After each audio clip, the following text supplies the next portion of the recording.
هەر لەسەر هەڵبژاردنەکەی دوێنێ بەڵام باس لە تێبینی و ڕەخنەی ڕێکخراوەکانی چاودێری هەڵبژاردنەکە ئەکەین. تۆڕ و ڕێکخراوەکانی هاوپەیمانی چاودێری هەڵبژاردن کە 5,000 چاودێریان لە سەرتاسەری عێراق بە هەرێمی کوردستانەوە لە پارێزگاکان دابەشکرد بۆ ئەڵێن پێشێلکاری جۆراوجۆر لە هەڵبژاردنەکەدا کراوە و هەمووشیان تۆمار کردوون. لەو پێشێلکاریانەی باسی ئەکەن 18,000 راپۆرتیان لەلایەن چاودێرەکانەوە بەدەست گەیشتووە کە هەموو شتێکی لەخۆ گرتووە. لەوانەش ئاشکراکردنی نهێنی دەنگدان کە لە ناو بنکە و وێزگەکاندا تۆمار کراون 382 حاڵەتیان تۆمار کردووە.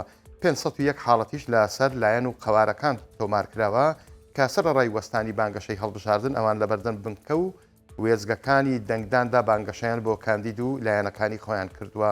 دوورخستنەوەی چاودێرانی هەڵبژاردننیش جۆرێکی دیکەی پێشێلکاری بووە کە بۆ ئەمەش 337 حاڵەتیان تۆمار کردووە. ئەمە جگەلەوەی کە دەنگێکی زۆری پوسەڵکراویش لە هەڵبژاردنەکەدا هەبووە کە ئەڵێن ئەوەندە زۆرە لە ژمارە نایەت.